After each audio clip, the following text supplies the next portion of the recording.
이전에 병원에 내원해서 촬영 기록이 있습니다. 누구고요? 제가 얼굴이 긴 게 컴플렉스입니다. 옆광대 축소 수술 계획 중에 있는데요. 옆광대를 수술하면 얼굴이 길어 보일지가 궁금해서 문의드립니다. 턱 보톡스도 주기적으로 맞아준다는 가정하에입니다. 촬영했던 저 때는 턱 보톡스를 맞지 않았습니다. 얼마 전에 보톡스 원장님께 맞았는데 효과 좋고 턱 라인도 괜찮았던 것 같습니다. 감사합니다.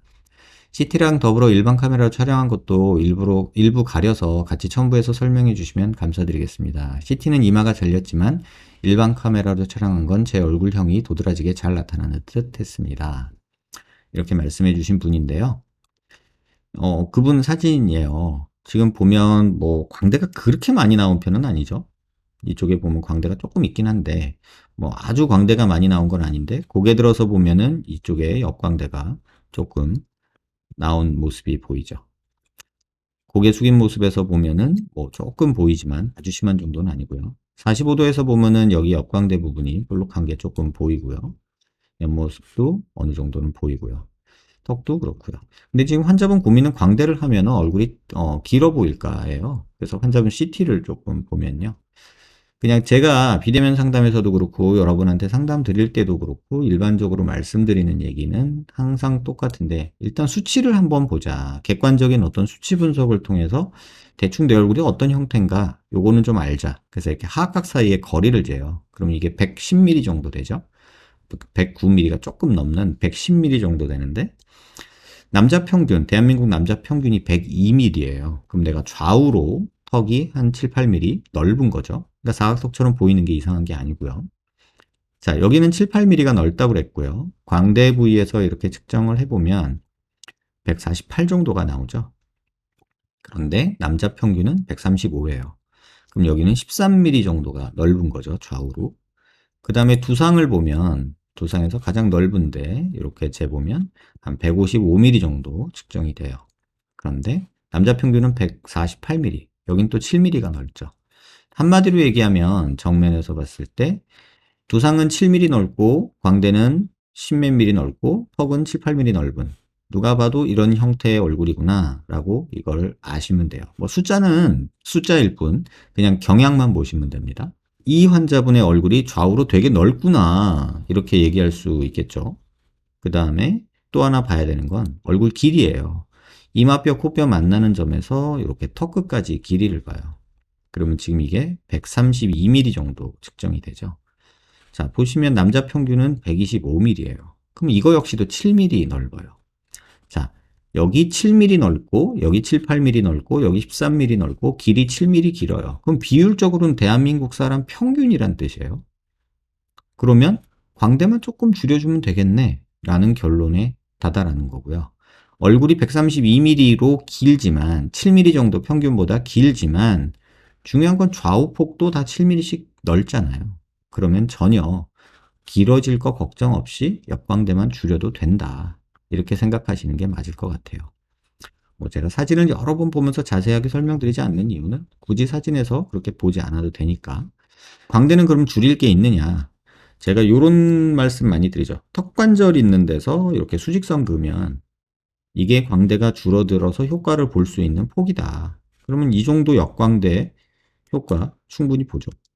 요만큼 줄어들 수 있으니까. 그다음에 여기도 이만큼 줄어들 수 있으니까 충분히 효과 보는 정도죠. 근데 좀 더 정확한 거는 요 각도에서 보는 거예요.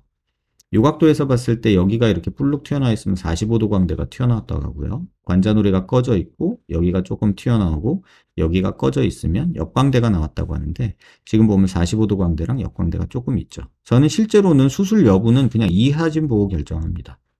여기서 이게 나오면 45도를 좀 줄이고 여기서 이게 좀 나오면 역광대를 줄이고 이런 식으로 결정을 하죠. 그래서 실제 모습도 그렇고 지금 환자분이 광대한다고 얼굴이 길어 보일 상황은 절대 아닙니다. 라고 이렇게 말씀을 드릴 것 같아요. 원장님 안녕하세요. 현재 조직공학 관련 연구 중인 누구라고 합니다. 여쭤볼 게 있어서 이렇게 댓글 남기게 되었습니다. 혹시 H성형외과에서 환자 맞춤형 임플란트를 준비할 때 스캐폴드 이건 원장님께서 직접 프린팅해서 세포 배양까지 직접 하시는 건지요? 두서없이 이렇게 여쭤봐서 예의가 아닌가 싶기도 하네요. 회신 주시면 감사하겠습니다. 방송에 지금 계신지 모르겠는데 아까 계신 거 제가 살짝 봤는데 제가 하지는 않고요. 국내에서 조직 배양을 병원 내에서 하려면 시설이 돼 있어야 되고 허가를 받아야 돼요. 그리고 그게 전문 인력이 상주해야 돼요. 박사급 인력이 상주해야 되는 어떤 식약처 기준이 있습니다. GMP 시설과 어떤 그런 것들이. 근데 그게 의미가 없는 게요. 사실은 조직 배양이라는 부분이 지금 아직은 좀 임상에 적용할 단계는 아니에요. 그래서 스캐폴드는 업체에서 출력을 해서 주고요. 그리고 제가 하는 방식은 조직 배양을 하는 게 아니라 환자에서 조직을 채취해서 그 골조직을 채취해서 스캐폴드에 삽입하는 걸 하고요. 그리고 지금 말하는 조직 배양은 환자의 몸을 바이오리액터로 써서 거기서 조직 배양을 합니다. 예를 들면 코 수술을 할 때 환자 늑연골하고 스캐폴드랑 제가 밖에서 조작을 해서 환자 몸에 다시 넣어요. 그리고 한 2, 3개월 지나서 그걸 꺼내서 수술할 때 씁니다. 이런 방식으로 바이오리액터를 사람 몸으로 대신해서 조직 배양을 한다. 이렇게 이해할 수 있는데 현재 우리나라 법상으로 조직 배양 자체가 외부에서 진행이 되면 이거는 약사법의 지배를 받아요. 그래서 약이 돼요. 그래가지고 세포 조직을 외부에 보내서 배양한 걸 받으면은 약사법으로 또 약으로 취급을 받아서 굉장히 까다로워져요. 그래서 이제 식약처에서도 이제 뭐 숨통을 하나 터준 게 원내 배양은 허가를 해주거든요. 허락을. 의사 자체가 환자에서 채취한 조직을 원내에서 배양하는 거는 허가를 해주는 그런 그 루트가 있어요. 근데 그 기준 자체에 또 빡빡해요. GMP 시설과 조직 배양을 관리하고 할 수 있는 박사급 전문 인력이 필요하다 이러는데 제가 뭐 이 수술을 맨날 조직 배양을 해서 하는 사람이면 모르겠는데 지금 현재 그러질 못하고 있기 때문에 또 업체에 보내면 그게 약사법 허가를 받으면서 제약 허가를 받아야 되기 때문에 정말 어렵죠. 그래서 현재 우리나라 법 체계 하에서는 그런 식으로밖에 할 수 없다. 이렇게 이해하시면 될 것 같아요. 네, 스캐폴드는 지금 TNR 바이오펠에서 받고 있고요. 뭐 다른 사실 재료들도 있어요. 뭐 세라믹 재료도 있고 그런데 그건 업체마다 조금 다르게 좀 활용을 하고 있습니다. 요근이 작아서 페임이 오는 사람은 어떻게 하나요? 그냥 열심히 이빨을 껌을 씹고 오징어를 씹는 것도 방법이고요. 교근이 아주 너무 없는 경우는 거의 없거든요. 그러니까 뭐 보톡스를 맞거나 그러면 어차피 돌아오고요. 다만 이제 교근 절제를 하거나 신경 차단을 한 사람은 교근이 아예 없어서 거기가 페임으로 오는데 그게 참 난감하고 어렵습니다. 그런 경우는 보통은 이제 지방 이식을 하거나 이래서 조금 캠플라지 한다고 하는데요. 논속임을 하는 거죠. 뭔가를 넣어줘서.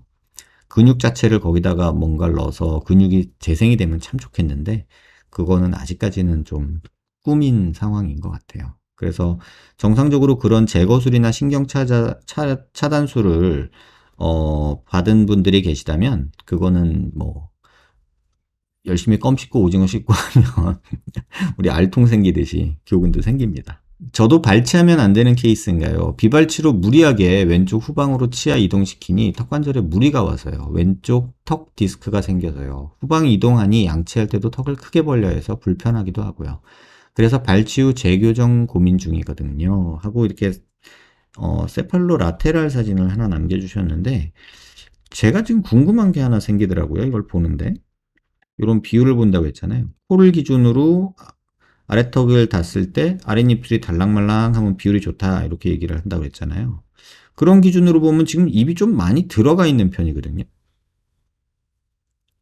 그래서 입이 조금 들어가 있는 편이기 때문에 여기서 지금 입을 왜 더 넣으려고 하고 있을까? 이런 생각이 저는 조금 들었어요. 그러니까 입을 넣으려는 목적이 저는 궁금해요.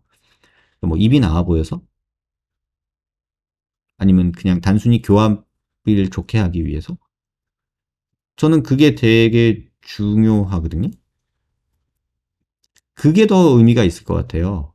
저는 환자분의 어떤 수술 플래닝을 하는 데 있어서.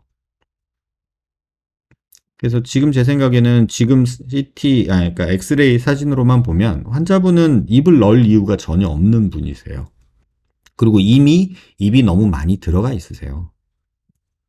그래서 이거 꼭 판단을 하셔서 혹시라도 뭐 다른 내용이 있다면 추가 질문 주시면 제가 방송 참고해서 다시 한번 말씀드리도록 할게요. 좋은 정보 감사합니다. 외부 충격으로 안면 유지인데 위치가 변경될 수 있나요? 안면 유지인대가 어떻게 보면 약간 패딩 잠바에 그 볼록볼록할 때 이렇게 박음질하는 거 있잖아요. 바느질하는 거.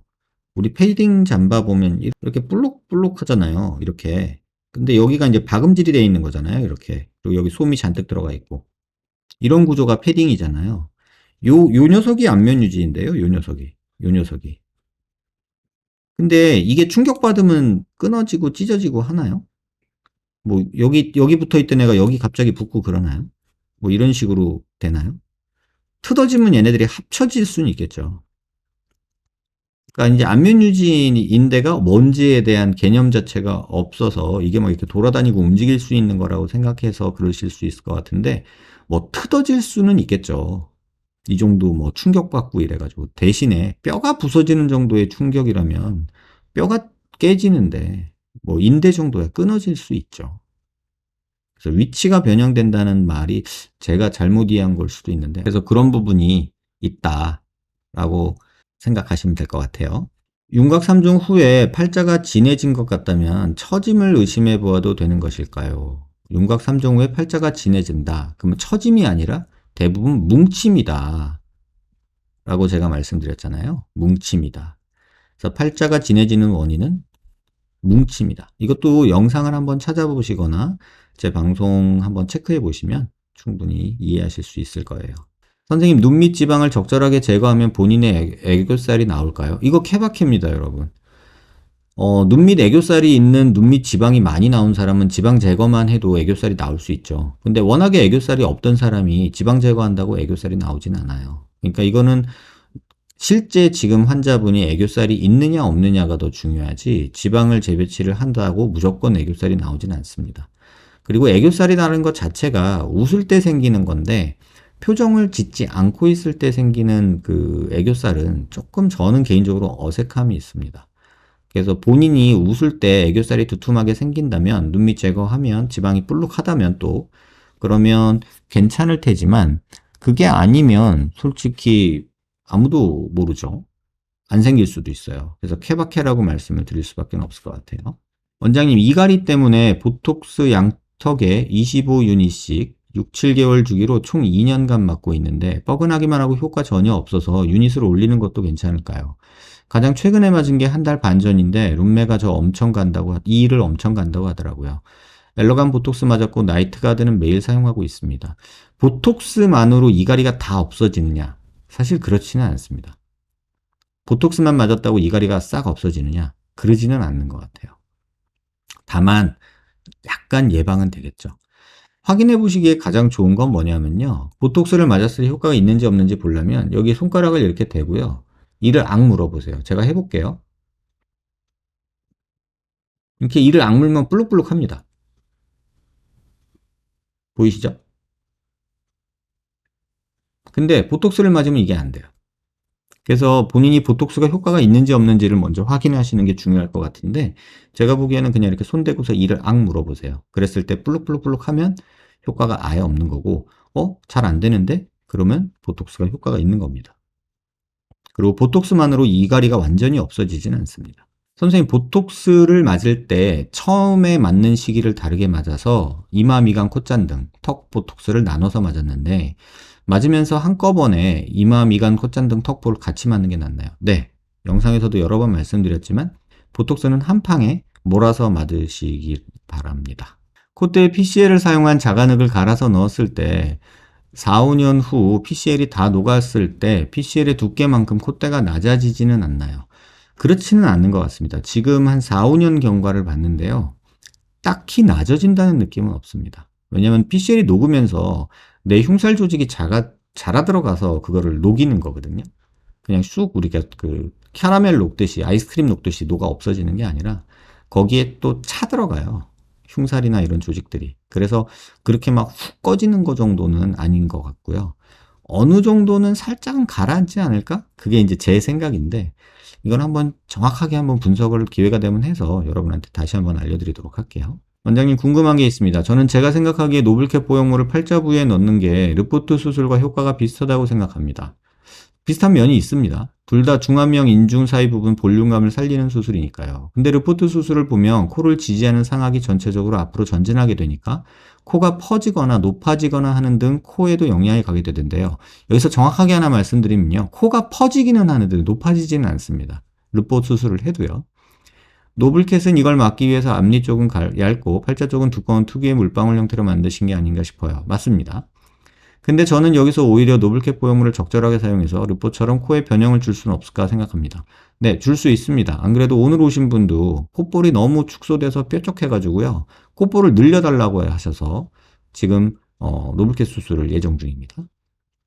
그러니까 코의 비밸브와 인중이 닿는 부분을 노블캣 보형물로 높여서 덩달아 코가 높아지게 하는 거죠. 절대로 코가 높아지진 않습니다. 코가 살짝 들립니다. 왜냐하면 코라는 게 단순히 상악뼈에 붙어 있는 게 아니라 안에 비중격이나 이런 뼈, 연골 이런 데에도 다 붙어 있어요. 그래서 단순히 뼈만 앞으로 전진시킨다고 해서 코가 높아지진 않고 오히려 살짝 코가 들리기는 합니다. 이렇게 돼지코 되듯이 살짝 이렇게 들리는 느낌은 생깁니다. 고민은 알겠으나 정확한 해부학적인 어떤 구조를 아시면 아마 이런 상상은 안 하실 것 같고요. 첫 번째로 양악 자체가 코가 높아지지 않잖아요. 그거는 많은 분들이 경험하셔서 알지 않으실까 이런 생각이 듭니다. 선생님 이중턱 지읍하고 싶은데요. 선생님께서는 이는 시술자의 정성이라고 하셨는데 정성 들여 하면 지읍 후 살처짐은 걱정 안 해도 될까요? 주변 후기 들어보면 초반까지는 괜찮았는데 살처짐이 더 심했다 하더라고요. 그래서 리프팅 알아본다고.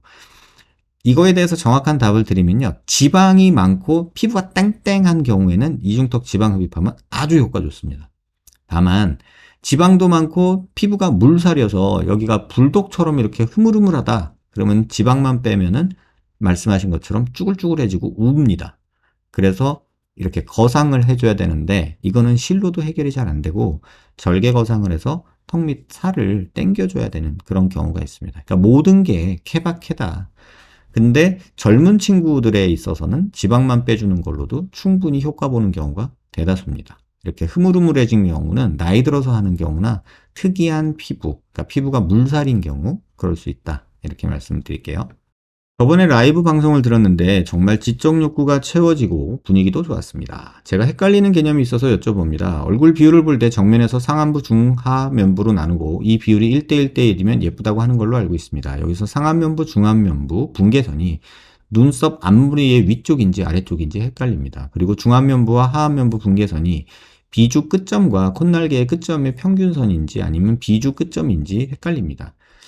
이거 진짜 많은 자료들이 있더라고요. 저도 봤는데 이게 이제 뭐 인터넷에 떠돌아다니는 얘기예요. 뭐 요거 콧볼 폭이랑 눈 크기랑 여기 요 얼굴 끝까지 뭐 이렇게 비율로 얘기하는 사람들도 있고요. 근데 그림도 잘못 그렸죠. 여기 잘 보면. 이거 얼굴이야, 귀야 헷갈리죠. 뭐 어쨌든 이런 것도 있고요. 그 다음에 트리키온이라고 해서 이게 머리털, 이마에서 머리털 나기 시작하는 데부터 눈썹이라고 산자들이 알고 있지만 사실 이거 글라벨라 포인트라고 해서요. 이마에서 제일 튀어나온 부분을 말합니다. 미간에서 제일 튀어나온 부분, 글라벨라라고 하는 데가 있거든요. 거기를 기준으로 한 거여서 눈썹을 기준으로 한 선이 아니고요. 그 다음에 이 선은 서브나잘레라고 해가지고 코의 요 바닥, 요 비주와 윗입술이 만나는 딱 그 부분을 저희가 서브나잘레라는 용어를 쓰거든요. 거기고요. 그 다음에 요 라인은 멘툼이라고 제일 밑에 라인이에요. 근데 보면은 이건 그래도 그나마 그런 거에 제대로 그린 느낌이 있어요. 근데 지금 수직선 보면은 이것도 또 엉성하죠? 이런 데랑 여기랑 틀리잖아요. 이거 얼굴 끝이야, 귀 중간이야. 여기는 얼굴 끝 같은데 여기는 얼굴이랑 떨어져 있죠? 그러니까 이런 선들이 되게 많더라고요. 인터넷 지금 제가 찾아보니까. 또 이렇게 근사한 것도 있어요. 이게 좀 제대로 된 내용인데 여기 트리키온이라고 해서 머리털 처음 나는 부분, 그 다음에 글라벨라 포인트라고 해서 여기 미간 부위에서 제일 튀어나온 부분, 그 다음에 서브네잘레라고 해서 코 비주의 바닥 부분, 그 다음에 멘툼이라고 해서 턱의 끝 부분이에요. 그래서 이렇게 나누는 게 이제 일반적으로 저희가 이제 배운 상중하를 나누는 거고요. 뭐 보면은 뭐 이렇게 정수리로 보는 데도 있어요. 정수리부터 뭐 눈까지가 2분의 1이고 여기 서브나잘레랑 아이브로우라고 해놨는데 이것도 이런 것들 때문에 이제 헷갈리시는 거죠.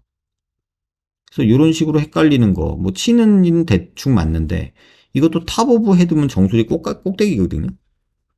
그리고 여긴 아이브로우가 아니고, 그러니까 이게 왜 이런 일이 벌어지냐? 성형외과 의사들은 과학하는 사람이잖아요. 그러니까 명칭을 제대로 정해놓고 시작을 해요. 이렇게 트리키온, 글라벨라 포인트, 멘툼, 서브나잘레 이런 식으로 정해놓고 시작하는데, 이런 거는 뭐 하냐면 미술 하시는 분들, 예술 하시는 분들이죠. 그런 분들이 뭐 이런 식으로 조금 변형한 그런 게 많이 보이더라고요. 또 이런 것도 보였어요.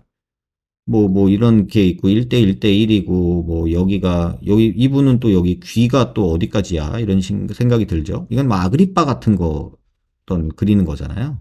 그래서 지금 보면은 얘도 정수리도 나오고, 트리키온도 나오고, 글라벨라도 나오고, 서브나잘레랑 멘툼은 대부분 다 잘 맞는데, 요 포인트에 대해서 그 내용이 없는 거죠. 그 다음에 여기는 트리키온이라고 해서 머리털 처음 나는데, 이마에서. 거긴데, 어떤 건 또 정수리예요. 이게 이제 성형외과 의사들이 제일 많이 보는 그림인데 사실 이 그림도 좀 잘못됐어요. 지금 보면 눈 사이 폭이 코 사이 폭이랑 같다. 그건 됐는데 그래 그럼 귀는 뭐 이거 이거기는 어디까지인데 이거 귀야?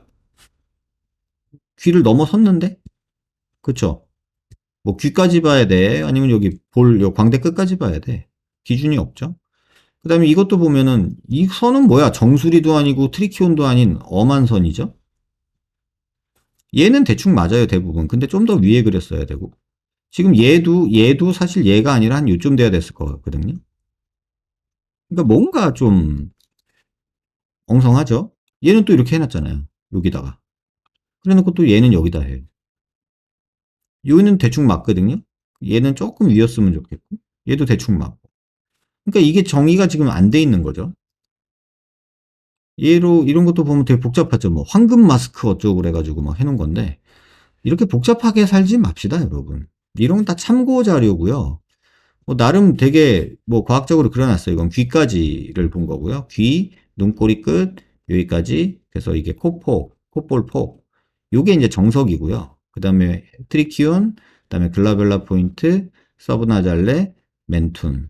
이게 이제 1대 1대 1 얘기인데, 뭐 얘기고요. 근데 지금 이거 보면 1.6이라고 돼 있고, 여기가 2가 돼 있고, 여기가 1.8로 돼 있죠. 이마는 1.8이고 중안면부는 2고 그다음에 하안면부는 1.0이다. 이게 뭐 미인이다라는 1.5다. 이게 미인이라는데 뭐 어떤 놈은 1.1대 1대 1이라고 하고 어떤 놈은 1대 1대 0.8이라고 그러고 지금 얘만 봐도 뭐 정확히는 계산을 해봐야겠지만 뭐 0.9, 1, 뭐 0.6, 7 뭐 이렇게 되잖아요. 그러니까 뭐 다 지 멋대로죠. 이게 어떻게 보면은 제일 못생긴 그림인데 어떻게 보면 가장 잘 그렸어요. 트리키온, 그라벨라, 서브나잘레, 멘툼. 그래서 요게 뭐 1대 1대 1이 좋다. 근데 이것도 옛말이죠. 그래서 개인적으로는 지금 이런 그 어떤 비율적인 분석이나 뭐 어떤 황금 마스크 이런 게 무너진 세대에서 살고 있습니다, 우리는. 물론 이런 거 참고는 돼요. 참고할 수는 있고 이걸 참고해서 우리가 그래 요런 게 있어서 내가 뭐 조금 여기가 짧거나 여기가 길거나 뭐 이렇구나라고 이해하는 데는 도움이 되겠지만 그 정도에서 그쳐야지 이걸 저 기준에 맞춰서 내가 수술을 해서 어떻게 하겠다 이 진짜 유치한 발상 같아요. 안 돼요, 여러분. 이렇게 다 할 수도 없고 그리고 이 비율이 맞다는 이런 사람들 얼굴이 예쁜가요? 얘는 비율이 우리가 아는 비율이 아니고요. 얘가 이쁜 거지. 얘 비율 맞는데 잘생겼나요? 그냥 보세요, 여러분이. 이거 비율 맞잖아요. 얼굴 비율 죽이네. 이러면서 잘생겼네. 이럴 거예요? 무슨 뭐 이거 절에 가면 있는 도깨비상 그림 같지 않아요? 약간 무슨 관상 보는 데 같은 그런 느낌? 그러니까 이게 우리는 이미 이런 것들에서 뭐 파괴된 개성의 시대를 살고 있는 것 같아요. 그래서 저는 개인적으로는 그걸 되게 중요시하고요. 그러니까 이 그림에서 지금 변하지 않는 것 중에 하나는요. 인중이 짧아야지 좀 미인상이고 인중이 길면 약간 좀 맹해 보인달까? 그런 느낌이 있어요. 진화가 덜 된 느낌이라던가 약간 좀 그런 느낌이 있어요. 촌스러운 느낌? 그래서 인중이 또 너무 짧으면 괴롭지만 요게 이제 요 비율 정도는 참고할 정도는 되죠. 그래서 우리가 보통 다 예쁘다 하는 미인상들 보면은 요 비율은 어느 정도는 갖춘 것 같아요. 뭐 턱이 좀 더 짧거나 뭐 좀 더 길거나 뭐 변수는 있겠지만 어쨌든 간에 윗입술하고 요 비율이 요거보다는 좀 작아야 좀 더 예쁜 느낌을 주는 것 같아요. 그렇다고 이걸 보고 잘생겼다라고 말하지는 않을 거잖아요, 우리. 비율이 완벽한 황금 비율의 얼굴인데 어때요, 여러분 보기에? 세로선도 한번 가볼까요? 눈꼬리에서 수직선을 걷어요. 그러면 콧볼하고 만나면 좋대. 이게 그런 말이 있거든요. 그런 기준으로 따지면 코는 좀 작네. 그 다음에 눈꼬리. 그 다음에 이게 아니고 사실은 이거거든요. 여기 요 선이 아니고요. 요 선이거든요. 아, 얜 여기 여백이 너무 많은데 얼굴이 넙대대 보이네. 뭐 이렇게 얘기할 거예요. 그러니까 제 개인적으로는 이런 것들은 참고사항이고 그냥 데이터로서의 의미보다는 그냥 참고를 하는 게 좋지 않을까. 참고하시고요. 이거는 그냥 객관적인 내용으로 보셔야지 이런 거에 너무 매몰되진 마세요. 원장님 라테랄 월을 부수고 관골의 전두 돌기까지 절골한 다음 안쪽으로 회전시키는 방식의 광대 수술도 있나요? 이러다가 눈 망가지고 안 보이고 막 그런 경우 제가 말씀을 드렸거든요. 이게 저는 위험하다는 생각이거든요. 눈이 눈꼬리 있는 뼈 라테랄 월이라고 하는 그곳에 여기 부분이죠. 여기 부분. 여기 부분을 뼈를 부시면요. 이 눈을 잡고 있는 이 라테랄 리가멘트가 끊어지면요. 눈이 이렇게 됩니다. 그래서 위험합니다. 라고 말씀드리는 거고요. 시야가 문제가 생길 수도 있고 복시나 사시 같은 게 생길 수도 있고요. 선생님, 외상으로 인해 안면 근육이 뼈에서 분리가 일어났다면 재건이 가능하나요? 거의 불가능합니다. 근육을, 얼굴에 있는 근육은 이렇게 다시 뼈에 붙여주고 이러기가 정말 힘듭니다.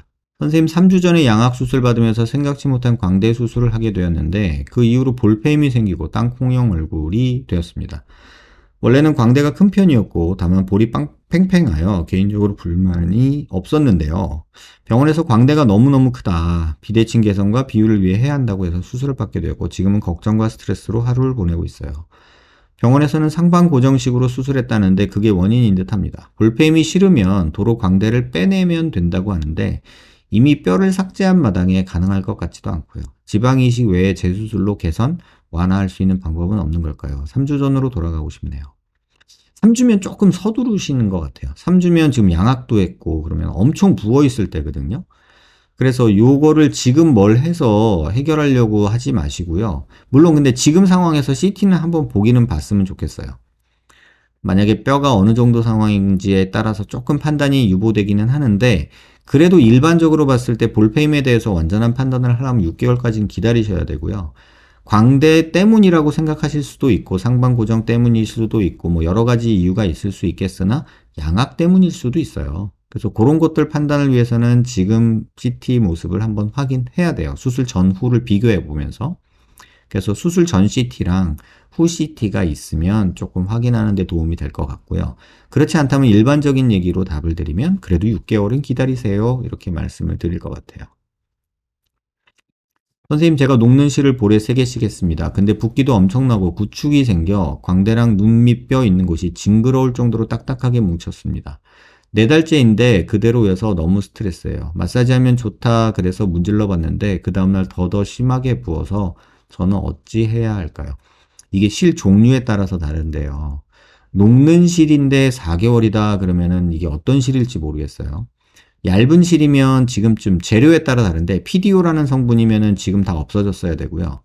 PCL이나 PLA나 이런 것들이 섞여 있다면 6개월, 1년이 가기도 하고요. PLLA가 있다면 그 정도 더 갈 수도 있어요. 그래서 이게 녹는 실이라는 거에 있는 폴리머 성분이 있는데 그 성분을 조금은 확인을 해보고 결정을 하셔야 될 것 같고 그거에 따라서 지금 어떤 치료, 시술, 뭐 마사지 이런 걸 할지를 정해야 될 것 같아요. 그래서 수술해 주신 병원에 가셔서 녹는 실 이름이 뭐고 재료가 뭔지를 조금 알아보시고 선생님하고 조금 심도 깊은 상의를 해보시는 게 좋지 않겠나 이런 생각이 듭니다. 안녕하세요. 안면 거상술로 입술의 가로 길이도 늘릴 수 있을까요? 한쪽당 5mm 이상. 거상술이라는 게 잡아당겨서 잘라내고 다시 붙이는 거니까 그만큼 입 가로 길이도 거상을 위해 잡아당겨지는 만큼 늘릴 수 있을까 해서요.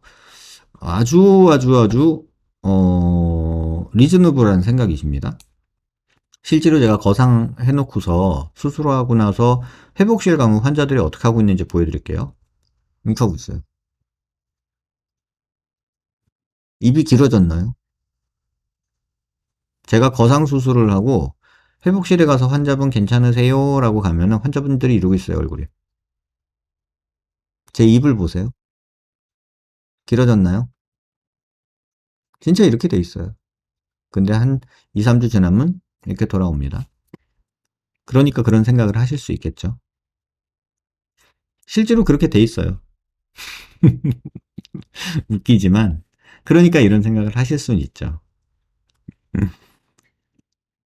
피부가 당겨서 잘라져도요, 피부는 고무줄이잖아요. 그러니까 당겨 놓으면 살짝 늘어져요, 다시. 그러면서 돌아옵니다. 오늘 제가 간 병원에서 광대 위쪽이 크다고 이 느낌을 줄임과 동시에 광대를 더 넣기 위해 관자놀이 보톡스를 먼저 맞고 그거에 맞춰서 수술하자고 하셨는데 괜찮은 건가요? 효과 있을까요? 글쎄요, 저는 좀 모르겠네요. 그렇게 수술을 했어요. 그랬는데 광대는 줄었어요. 근데 관자놀이 보톡스 효과가 떨어져서 관자놀이가 다시 커졌어요. 그게 땅콩이거든요? 그럼 어떡하죠? 글쎄 그 효과가 있냐 없냐를 말하기보다는 글쎄요. 왜 그렇게 하죠? 그 다음은 어떡하려고? 이런 생각이 조금 듭니다. 그 판단은 환자분이 해보셔야 될 것 같아요. 저는 좀 일반적이진 않다라는 생각이 좀 듭니다. 친구 좀 소개 좀 시켜주세요. 축소가 너무 필요합니다. 입술 축소요? 이건 저도 하는데 지금 입술 축소를 할 만큼 진짜 막 이렇게 두꺼운 경우면은 저는 하라고 하는데 이건 좀 아닌 것 같아요. 이거는 좀 아닌 것 같아요. 너무 얇아요. 근데 이런 두꺼운 입술이면은 하죠. 해볼 만하죠. 근데 아무리 두껍단들 이렇게까지 윗입술을 없애놓으면 좀 괴롭지 않을까요? 뭐 이런 수술은 저도 많이 하던 수술이고 많이 하는 수술이긴 한데 최근에는 좀 많이 못 봤죠. 옛날에 한참 안젤리나 졸리 입술이 유행을 해가지고 입술에다가 막 잔뜩 미용실 이런 데서 녹지도 않는 이상한 거 넣으신 분들이 되게 많았던 시절이 있거든요. 그땐 진짜 많이 했던 수술이에요. 근데 최근에는 녹는 필러들을 맞으니까 이런 일이 별로 없는데 예전에 뭐 미용실 목욕탕, 뭐 사우나 이런 데서 입술에 안젤리나 졸리가 대한민국 여자의 입술을 엄청 많이 망쳐놨거든요. 졸리 입술이 섹시하다 그래가지고. 그래가지고 그거 제거하려고 잘라내고 이렇게 뭐 입술 성형을 했던 시절이 있었어요. 근데 최근에는 거의 못 본 것 같아요. 옛날엔 진짜 많았는데. 근데 선천적으로 입술이 기신 분들이 있죠. 그렇다면 이런 수술을 해볼 수는 있죠. 다만 이건 좀 과하지 않나요? 전 그렇습니다. 이렇게 해놓으면은 이거 윗입술이 없어가지고 입은 다물어질라나? 이런 생각이 들거든요. 이건 제가 한 건 아니지만 논문 그런 인터넷 사진에서 짜온 건데 이건 좀 과하다 이런 생각이 듭니다. 아무튼 오늘 준비한 건 여기까지고요. 채팅창을 한번 좀 볼게요. 많이 날라갔을라나?